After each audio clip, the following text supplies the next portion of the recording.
اعوذ باللہ من الشیطان الرجیم بسم اللہ الرحمن الرحیم الحمدللہ رب العالمین۔ تمام تعریفیں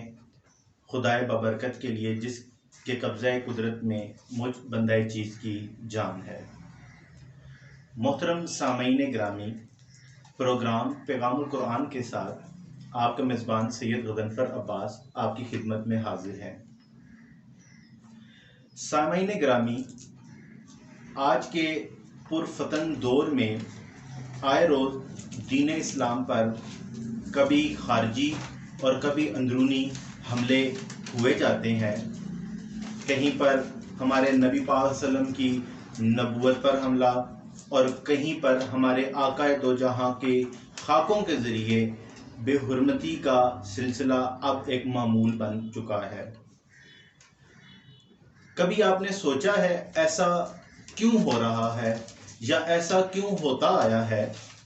سامعین گرامی، حقیقت نہایت تلخ ہے، لیکن سچ تو یہ ہے کہ ہم خود صراط مستقیم سے منحرف ہو چکے ہیں۔ اگر ہم حقوق اللہ کی ادائیگی کرتے ہیں تو ہم حقوق العباد کو بھول بیٹھتے ہیں، اور اگر ہم حقوق العباد کی ادائیگی کرتے ہیں تو حقوق اللہ جو ہے اس کو چھوڑ دیتے ہیں۔ آج اگر ہم دوسروں کے گریبانوں کے اوپر انگلی اٹھاتے ہیں، دوسروں پر انگلی اٹھاتے ہیں، تو ہم اپنی طرف جو ہے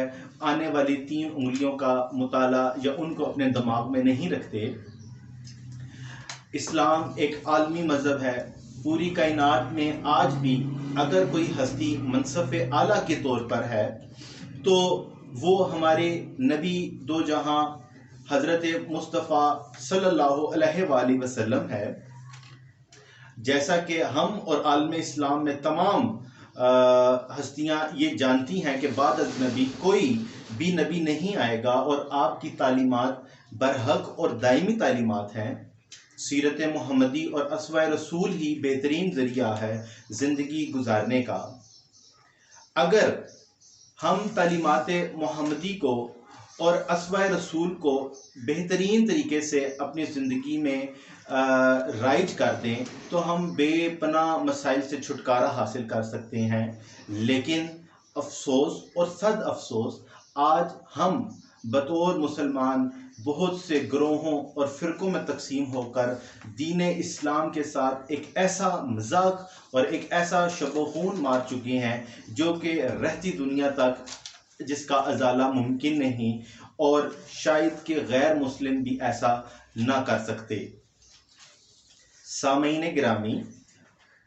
جیسا کہ پہلے میں نے بتایا کہ ہمارے پروگرام کا عنوان صراط مستقیم ہے، اسی ضمن میں اگر ہم قرآن کی ابتدائی درس اور ابتدائی تعلیمات کا جائزہ لیں تو ہمیں سورۃ فاتح کی کچھ آیات نظر آتی ہیں جس میں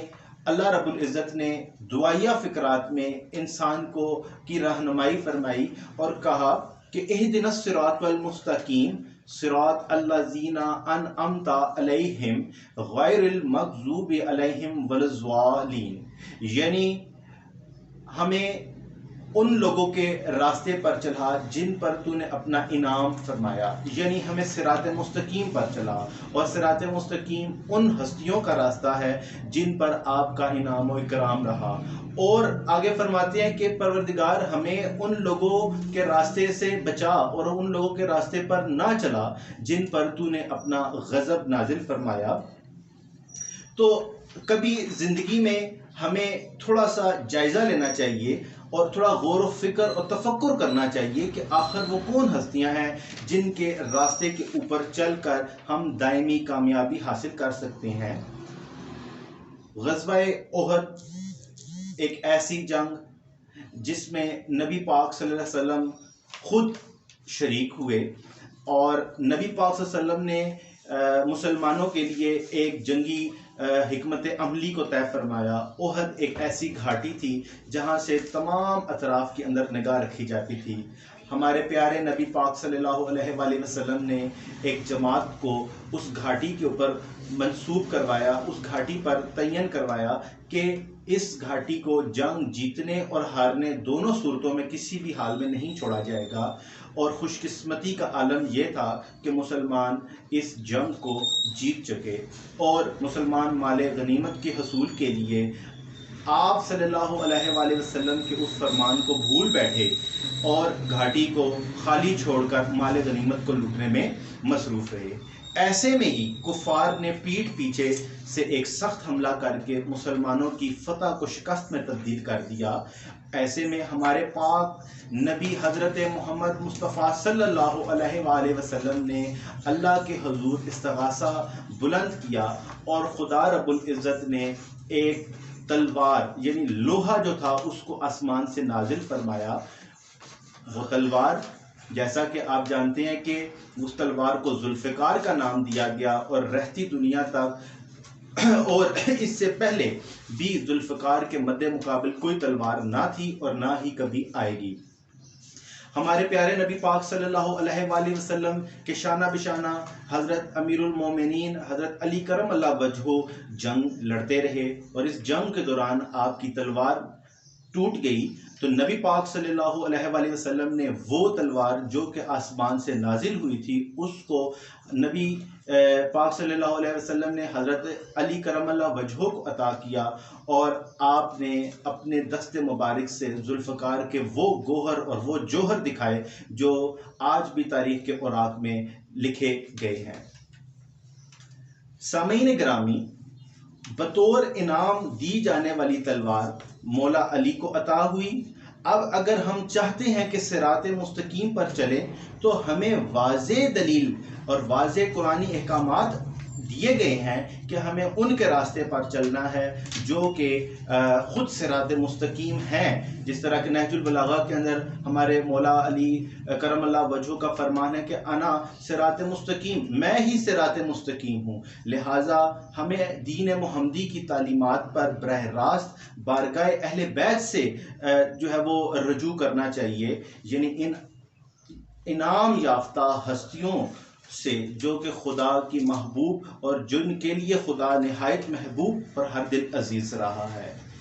سامعین گرامی، بعد از دین اسلام کی ترویج اور تشریح کی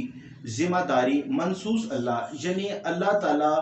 نے جس طرح رسالت کا کام ہمارے پیارے نبی دو جہاں صلی اللہ علیہ وآلہ وسلم سے لیا اور جس طرح اپنے دین اسلام کی حفاظت کی ذمہ داری اللہ تعالیٰ نے خود کی، یعنی قرآن مجید کو اللہ تعالیٰ نے نازل فرمایا اور حکم دیا کہ اس کی حفاظت کی ذمہ داری بھی میری اپنی ہے، تو ایسے ہی اللہ تعالیٰ نے دین اسلام کی ترویج کے لیے جو خلفاء اور جو ائمہ طاہرین کی ذمہ داری تھی وہ بھی اللہ تعالیٰ نے خود اپنے ذمہ لی تاکہ رہتی دنیا تک اس کتاب مبین اور کتاب الفرقان جو ہے اس کے نظام کو قائم اور دائم رکھا جا سکے۔ ایسی صورتحال میں ہمیں ائمہ اطہار و اہل بیت کے اسوہ رسول کے اوپر عمل کرنا چاہیے، کیوں کہ قرآن مجید کی ایک آیت موجود ہے کہ اللہ تعالیٰ اہل بیت کو ایسے نجاست سے پاک رکھنا چاہتا ہے جیسا کہ ان کو پاک رکھنے کا حق ہے، یعنی یہ آیت تطہیر ہے جو کہ ائمہ طاہرین کی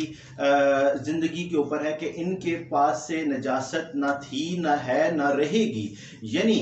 اگر تو آپ نے بعد از نبی اپنے زندگی کو رسول پاک صلی اللہ علیہ وآلہ وسلم کی زندگی کے مطابق گزارنا ہے تو ہمیں اسوہ رسول کے ساتھ ساتھ اسوہ اہل بیت اور طاہرین جو تھے ان کی زندگی کا مطالعہ کرنا ہوگا، اور ایسے میں ہم دینی اور دنیاوی دونوں کامیابیوں سے ہمکنار ہوں گے۔ ہم دعا گو ہیں اللہ رب العزت مجھے اور آپ کو دین محمدی پر چلنے کی توفیق عطا فرمائے۔ انشاءاللہ تعالی اگلے پروگرام میں ایک نئے موضوع کے ساتھ آپ کی خدمت میں حاضر ہوں گے، تب تک کے لیے اجازت دیں۔ خدا حافظ۔